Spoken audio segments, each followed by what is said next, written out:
അപ്പുക്കുട്ടീൻ്റെ വിശേഷങ്ങളാണ് നമ്മുടെ ഇന്നത്തെ വീഡിയോ. അവനെക്കുറിച്ച് പറയാനാണെങ്കിൽ ഒരുപാടുണ്ട്.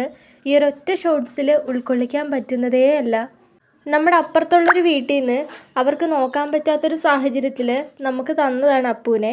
അവനെ കിട്ടുന്ന സമയത്ത് എനിക്ക് ഒരു പ്രതീക്ഷ ഉണ്ടായിരുന്നില്ല അവൻ ഞങ്ങളോട് ഇത്രത്തോളം നന്നായിട്ട് ഇടപഴകും, നന്നായിട്ട് സ്നേഹിക്കുമെന്നൊക്കെ. പക്ഷേ ഞാൻ ചിന്തിച്ചതിൽ വിപരീതമായിട്ടായിരുന്നു അവൻ്റെ ഓരോ പെരുമാറ്റവും, ഞങ്ങളോട് കാണിച്ച ഓരോ സ്നേഹവും അതെല്ലാം. ഇനിയൊരു കഥ പറയുമ്പോൾ നിങ്ങൾക്ക് എത്രത്തോളം അത് മനസ്സിലാക്കാൻ പറ്റും, ഉൾക്കൊള്ളാൻ പറ്റുമെന്ന് എനിക്കറിയില്ല. എങ്കിലും ഞാൻ പറയുവാണ്. എനിക്ക് ഓരോ സെമസ്റ്റർ എക്സാം വരുമ്പോഴും ഞാൻ ചില സമയത്ത് 4-5 സമയത്തൊക്കെ എണീക്കാറുണ്ട്. അവനും ആ സമയത്ത് എണീക്കും. അപ്പു എന്ന് പറഞ്ഞാൽ എൻ്റെ റൂമിലാണ് കിടക്കുന്നത്. അവനും ആ സമയത്ത് എണീറ്റിട്ട് അവിടെ കൊതുകൊക്കെ ഉണ്ടെങ്കിൽ അതിന് പിടിച്ചു തരും. ഞാൻ എന്താണോ ചെയ്യുന്നത് അതും നോക്കി ആ കട്ടിലേ തന്നെ ഇരിക്കും. 7 മണിക്കാണ് ഞാൻ കിടക്കുന്നതെങ്കിൽ അതുവരെ അവൻ ഉറങ്ങത്തേയില്ല, എൻ്റെ കൂടെ തന്നെ ഇങ്ങനെ ഉണ്ടാവും.